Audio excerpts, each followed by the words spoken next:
So students, हम बात कर रहे थे कि ब्रिटिशर्स के टाइम पे जो सेक्टर्स थे उनकी क्या कंडीशंस थी। ठीक है, तो हमने अभी तक जो फर्स्ट पार्ट है उसमें एग्रीकल्चर सेक्टर हमने कवर कर लिया था। अब है अदर सेक्टर्स के बारे। ठीक है, तो नेक्स्ट है इसमें इंडस्ट्रियल सेक्टर। तो जब यानी हमारा देश आज़ाद हो रहा था, हमारा देश जैसे आज़ाद होने वाला है कल, तो उससे पहले हमारे सेक्टर्स के क्या हालात थे उसमें हमने एग्रीकल्चर कवर किया था। अब है इंडस्ट्रियल सेक्टर। ब्रिटिशर्स के टाइम पे इंडस्ट्रियल सेक्टर कैसा था। ठीक है, तो उसमें ना 3 पॉइंट हैं इसमें।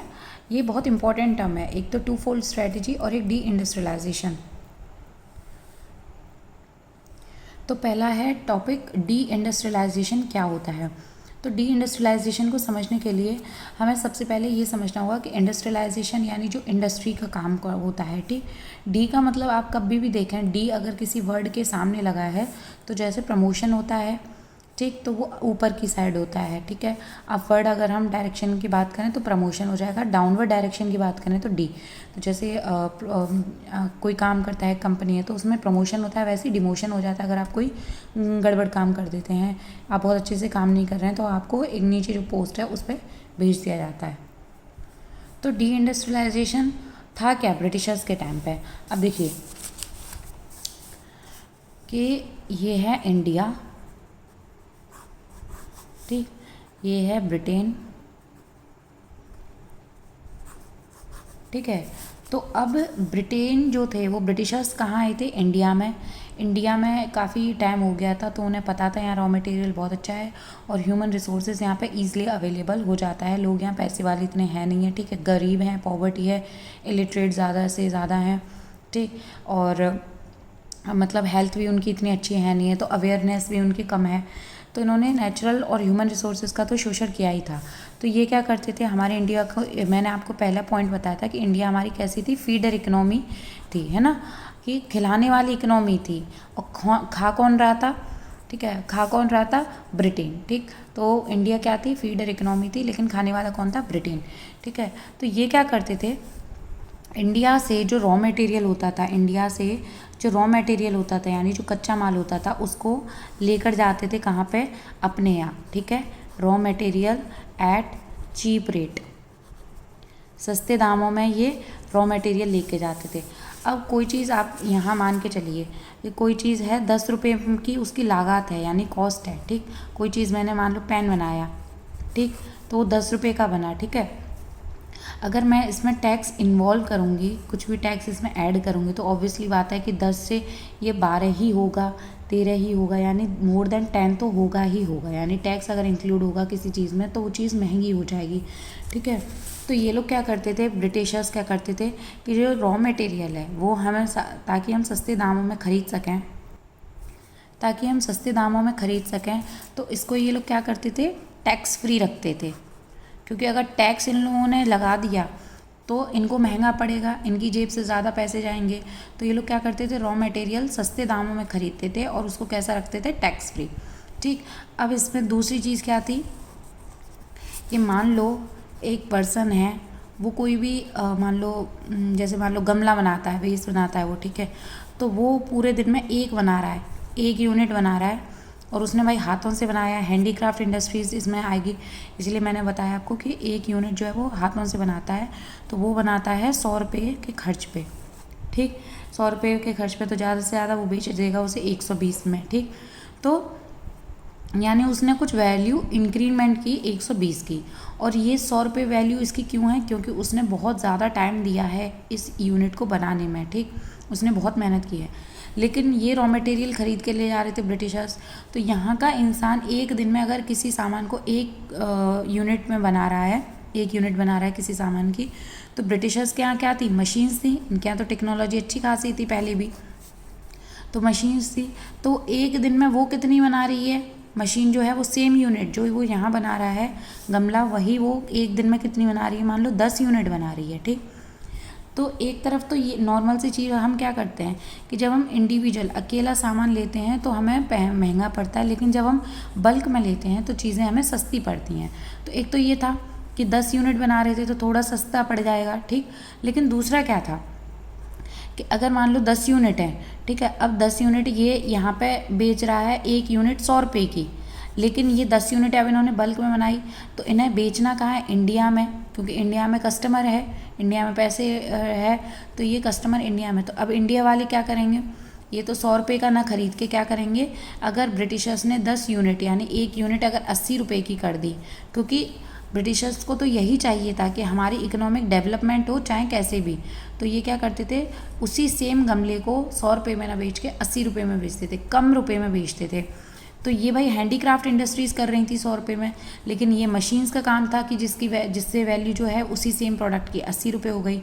तो इसमें ये लोग क्या करते थे, टैक्स फ्री रखते थे।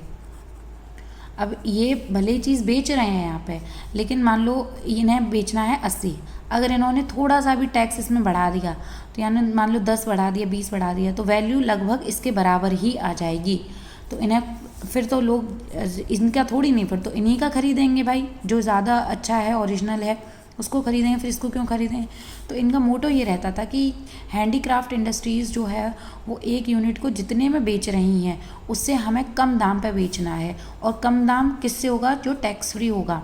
अगर किसी सामान के कॉस्ट में टैक्स आप ऐड कर दोगे तो ऑब्वियसली बात है कि उसकी वैल्यू बढ़ेगी ही बढ़ेगी, लेकिन टैक्स फ्री रखोगे तो वैल्यू कम रहेगी। इससे क्या हुआ था, हैंडीक्राफ्ट इंडस्ट्रीज़ का डाउनफॉल होना शुरू हो गया था। लोग क्या कर रहे थे, अब दो चीज़ें हो रही थी, लोग क्या कर रहे थे जो हैंडीक्राफ्ट इंडस्ट्रीज़ में थे, या तो वो एग्रीकल्चर की तरफ शिफ्ट हो रहे थे, ठीक, यहाँ शिफ्ट हो रहे थे।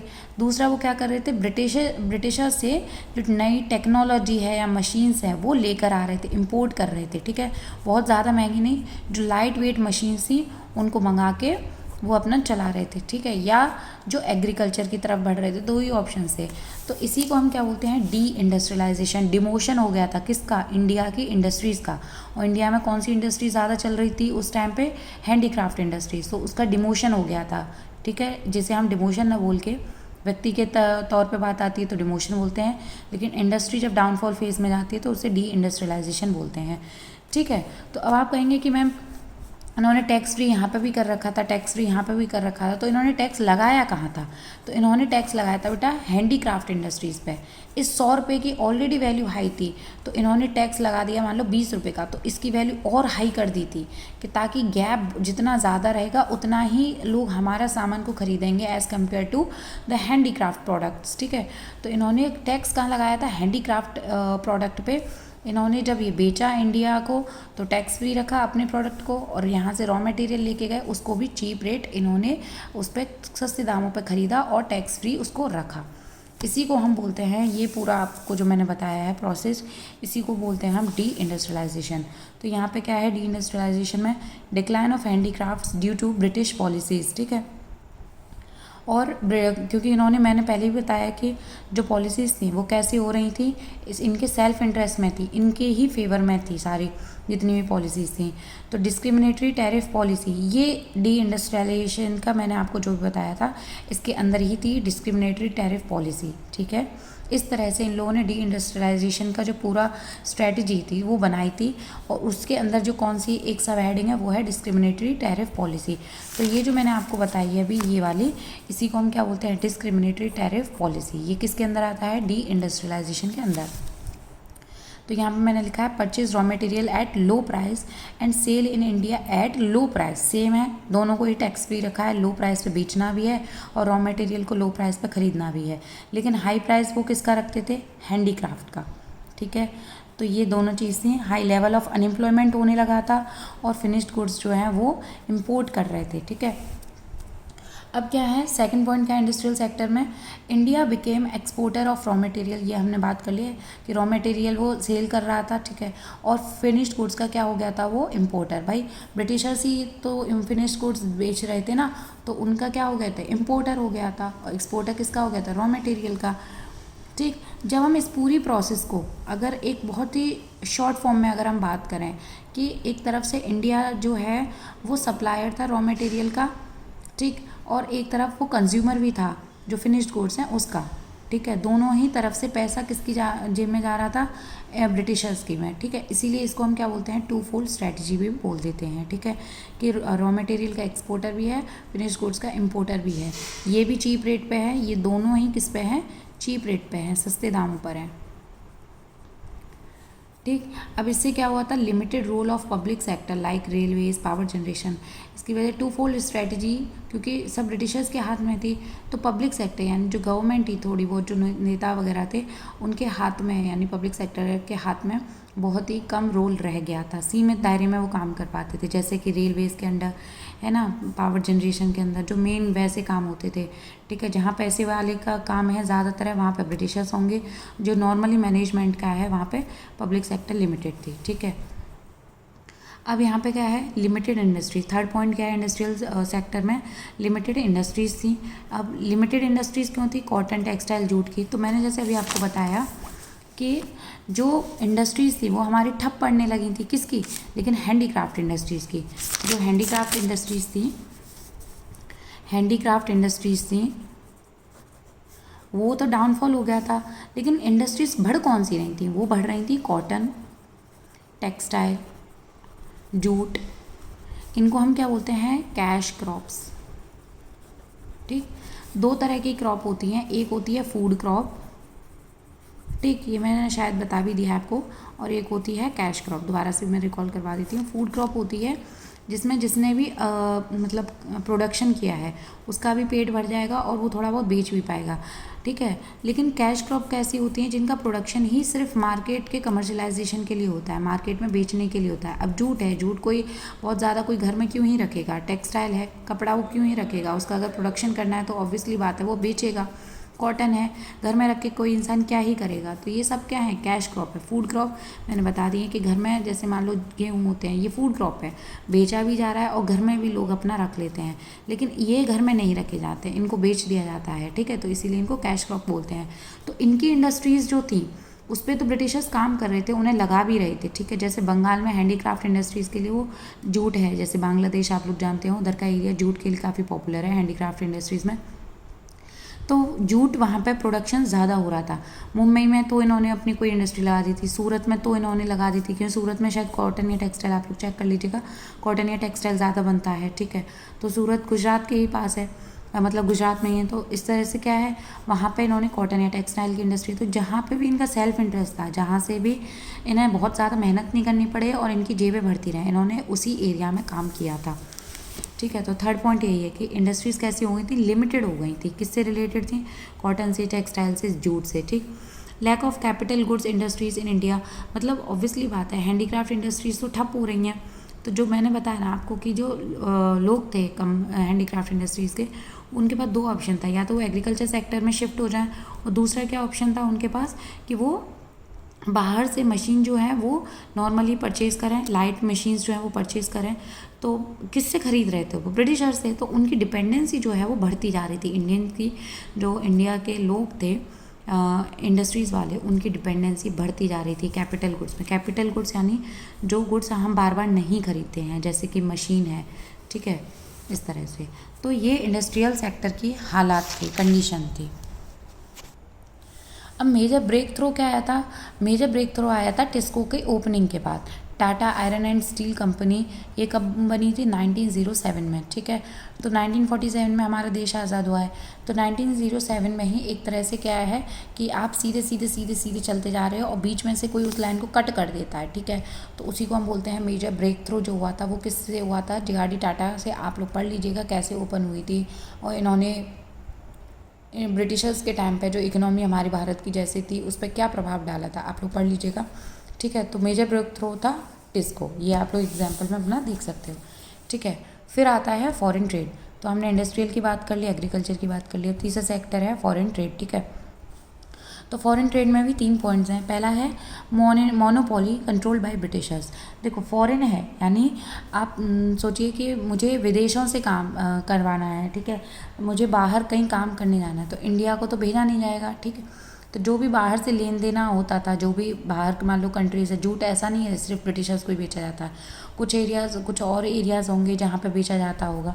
तो वो कंट्रोल किसके द्वारा किया जा रहा था, फॉरेन ट्रेड ब्रिटिशर्स के द्वारा। कि मान लो जूट जो है वो चाइना को, नेपाल या भूटान वगैरह इन सबको किसी को बेचा गया, तो कंट्रोल कौन करता था, ब्रिटिशर्स। तो इनकी मोनोपोली हो गई थी, एकाधिकार हो गया था इनका। ठीक, और फिर क्या है इसमें second point, half of the India's foreign trade was restricted to Britain. इन्होंने एक नियम अपने लिए क्या बना रखा था कि आप जितना भी फॉरेन ट्रेड करोगे उसमें इंडिया के लिए कितना जाएगा, आधा, यानी इंडिया से ब्रिटेन के लिए कितना जाएगा, आधा, ठीक है। हाफ ऑफ इंडिया का जो फॉरेन ट्रेड जितना भी हो रहा है उसका हाफ यानी 50% कहाँ जाएगा, ब्रिटेन, और बाकी जो बचेगा वो rest of the other countries के लिए जाएगा, ठीक है। जितनी भी अदर कंपनीज़ के साथ ट्रेड करना है वहाँ पे जाएगा, लेकिन आधा हिस्सा कौन लेगा, ब्रिटिशर्स, ठीक है। अब आप लोग देख रहे हैं कैसे हम लोग को कंट्रोल किया गया था। फिर export raw material, foreign trade में क्या हो रहा था, ये मैंने अभी आपको बताया, डी इंडस्ट्रियलाइजेशन, जिसे डिस्क्रिमिनेटरी टैरिफ पॉलिसी भी बोलते हैं। तो एक्सपोर्ट को हो रहा था, रॉ मटेरियल को बेचा जा रहा था, ठीक है, जैसे कॉटन है, जूट है, सस्ते दामों पे।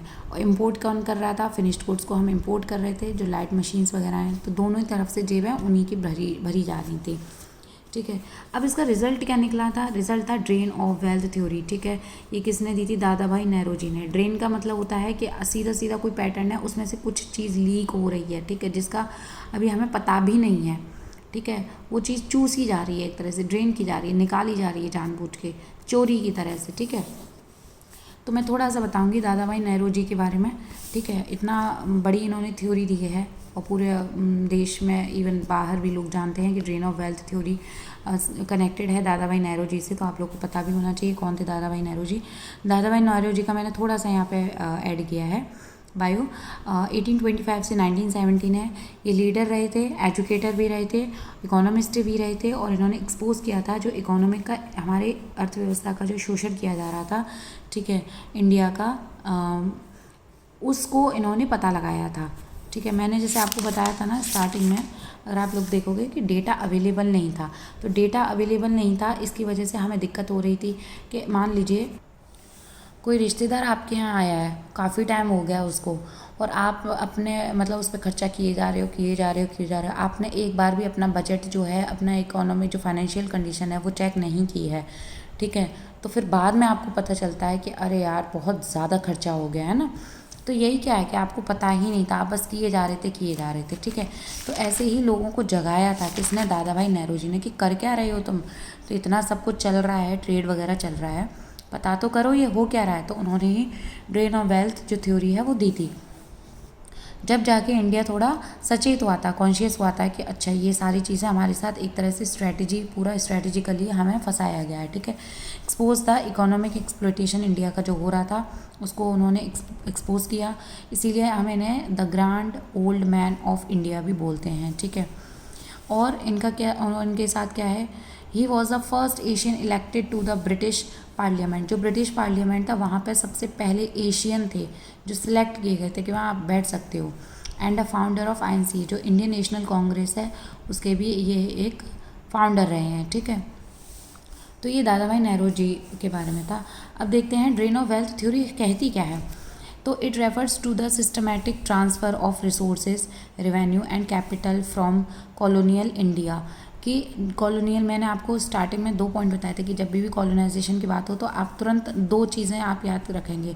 क्या पहला क्या है, कॉलोनी, जिसके ऊपर कोई अथॉरिटी है जो उसको परेशान कर रही है, ठीक। जैसे इंडिया के ऊपर ब्रिटिशर्स थे, तो ब्रिटिशर्स कौन हो गए, रूलर, लेकिन कॉलोनी कौन हो गई, इंडियंस, ठीक है।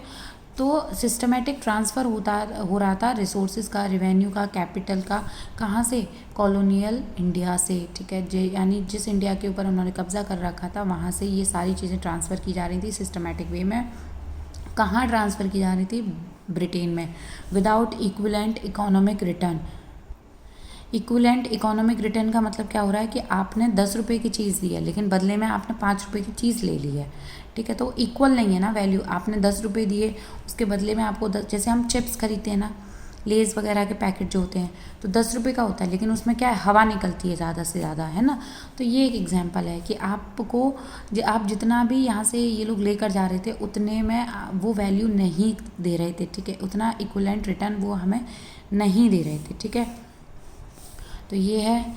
और export surplus was used by Britishers, expenses incurred by the office setup by the.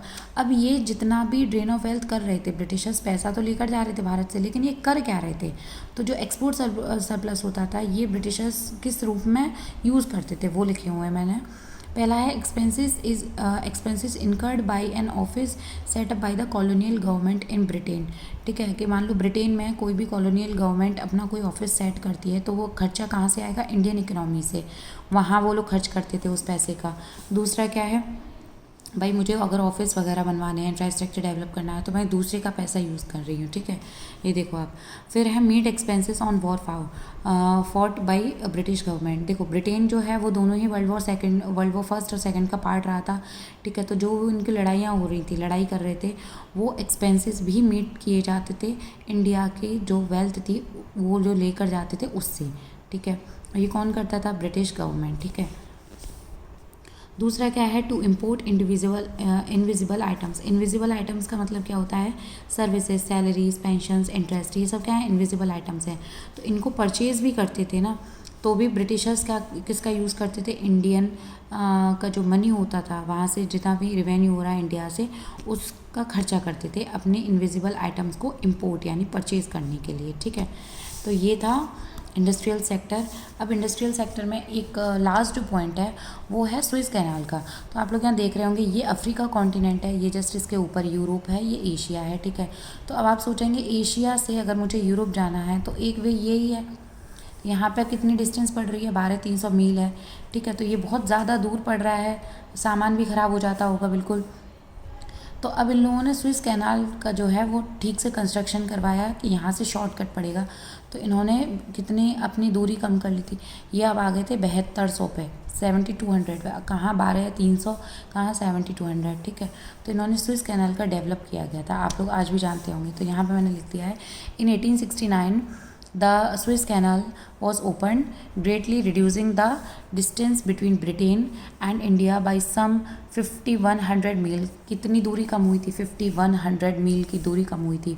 As ship no longer needed to travel around southern Africa, ये सदर्न अफ्रीका है, तो यहाँ से हमें ज़रूरत नहीं पड़ती थी ट्रांसफ़र करने की, हम अब जो ब्रिटिशर्स हैं वो यहीं से ले जाते थे। ठीक है, तो ये था इंडस्ट्रियल सेक्टर का। अब है डेमोग्राफिक कंडीशन क्या होती है, तो अब है डेमोग्राफिक कंडीशन। डेमोग्राफिक कभी भी वर्ड आता है ना बच्चों, तो इसका मतलब होता है रिलेटेड टू पॉपुलेशन। ठीक है, क्या क्या फीचर्स हैं पॉपुलेशन के। तो ब्रिटिशर्स के टाइम पे डेमोग्राफिक यानी लोगों के हालात क्या थे, उनकी स्थिति क्या थी। सबसे पहले है हाई बर्थ रेट था, हाई डेथ रेट था।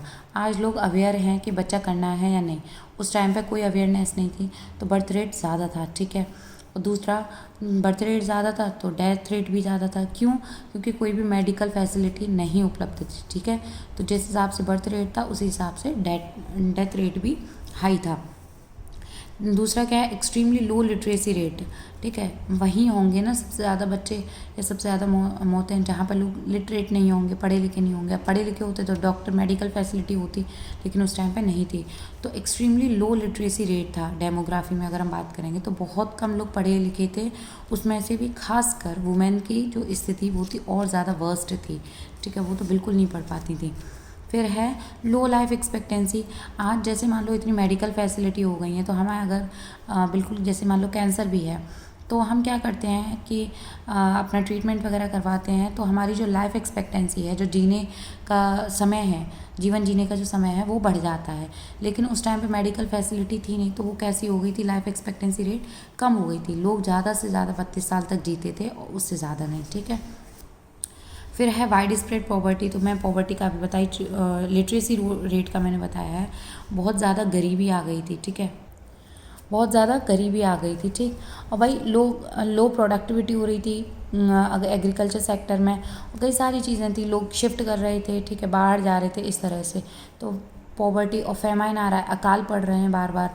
तो आज अकाल पड़ता है, मान लो कहीं बाढ़ आती है तो गवर्नमेंट तुरंत कुछ ना कुछ फैसिलिटी अवेलेबल करा देती है, लेकिन उस टाइम पे ऐसा नहीं था। ठीक है, तो पॉवर्टी बहुत ज़्यादा बढ़ गई थी। फिर क्या है, हाई इन्फेंट मोर्टेलिटी रेट। तो इन्फेंट यानी जो 1 साल से कम का बच्चा जो होता है, शिशु जिसे हम बोलते हैं, वो भी मतलब हुआ तो पैदा लड़का, ठीक है, लेकिन 1 साल से पहले ही उसकी डेथ हो गई, उसी को बोलते हैं इन्फेंट मोर्टेलिटी रेट यानी मृत्यु दर। ठीक है, शिशु मृत्यु दर, इन्फेंट शिशु, मोर्टेलिटी मृत्यु, और रेट यानी दर। तो वो भी कैसा था, हाई था, क्योंकि मेडिकल फैसिलिटी नहीं थी। ठीक है,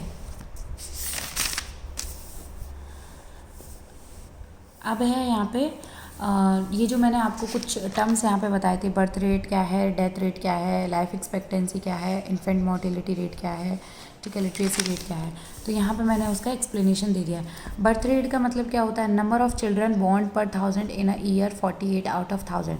देखो 5 में से आप लिखोगे, 5 में से 3 जो है वो आपको इतना कम नहीं लगेगा जितना 10 में से 3 लगेगा, ठीक है। क्यों? क्योंकि आपका कंपैरिजन कैसी वैल्यू से है ये भी तो देखना पड़ेगा ना।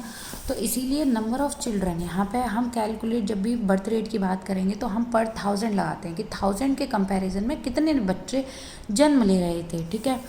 तो नंबर ऑफ़ चिल्ड्रन बॉर्न पर 1000 इन अ ईयर, एक साल के अंदर, तो वो सिर्फ कितने थे, 48 ही बच्चे जन्म लेते थे 1000 में से, ठीक है।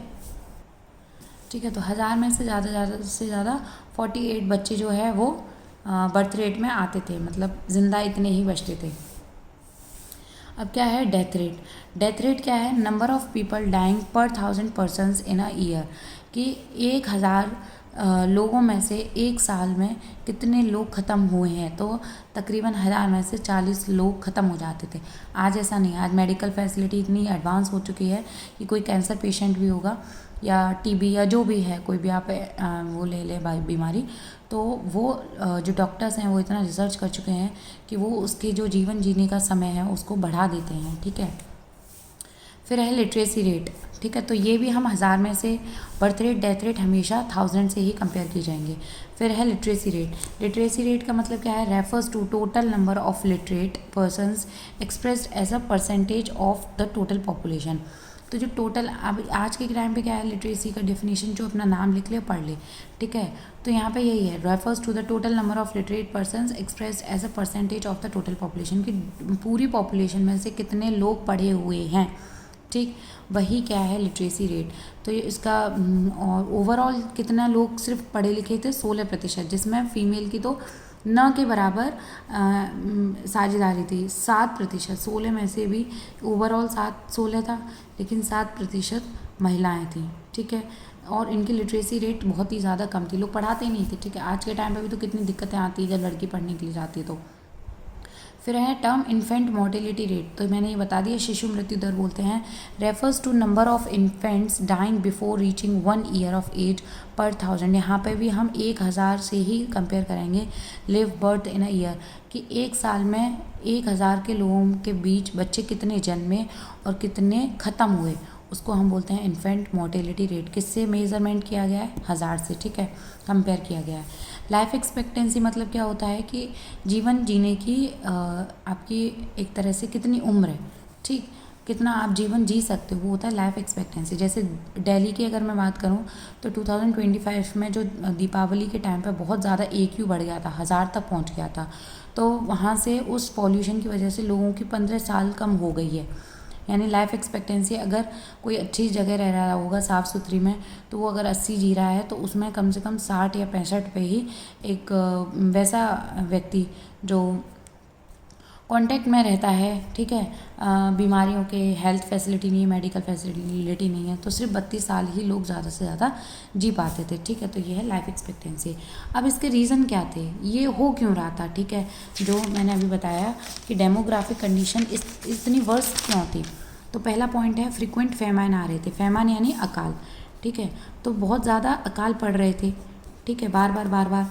फिर दूसरा रीज़न क्या है, एपिडेमिक, प्लेग, इन्फ्लुएंजा, पहले चिकन पॉक्स, माता निकल आना, इस तरह से एपिडेमिक्स भी फैल रही थी, ठीक है। तीसरा क्या था, poor health care and sanitation. देखिए मैंने पहले ही आपको बताया कि पूरा एक तरह से जितने भी मोस्ट ऑफ द पॉपुलेशन थी वो कहाँ इन्वॉल्व थी, इंगेज थी, एग्रीकल्चर सेक्टर में, ठीक है। लेकिन यहाँ पे इसी वजह से सैनिटेशन या जो हेल्थ केयर फैसिलिटी है जो सर्विस सेक्टर में आती है ये ख़राब हो गई थी, ठीक है। इस वजह से ही लोग इतने ज़्यादा मर रहे थे, मैंने जो बताया आपको, एक्सपेक्टेंसी लाइफ जो है वो कम हो गया था, ठीक है, इन्फेंट मोर्टेलिटी हाई हो गए थे। अब आपको रीज़न शायद समझ में आ रहे होंगे, ठीक है। फिर पॉवर्टी, लोगों के पास इतना पैसा ही नहीं था, और फिर माल न्यूट्रिशन यानी कुपोषण, एक तरह से कि माँ अगर अच्छा नहीं खा रही है, माँ अच्छा यानी बहुत अच्छी चीज़ें नहीं खा रही है, भूखी रह रही है, तो उसका बच्चा भी इम्यूनिटी वीक होता है, ठीक। अब इसमें एक पॉइंट आता है ग्रेट डिवाइड, कि भाई परेशानियाँ इतने टाइम से चली आ रही हैं, 200-250 साल हो गए, इतने टाइम से चली आ रही हैं, तो कहीं ना कहीं तो कोई ऐसा पॉइंट आया होगा जब चीज़ें बेहतर हुई होंगी। ऐसा तो है नहीं कंटिन्यू चलता रहा होगा इस तरह का। उसी साल को हम बोलते हैं ग्रेट डिवाइड, यानी 1921 में। ठीक है, तो इससे पहले क्या था, हम स्टेगनेंट था।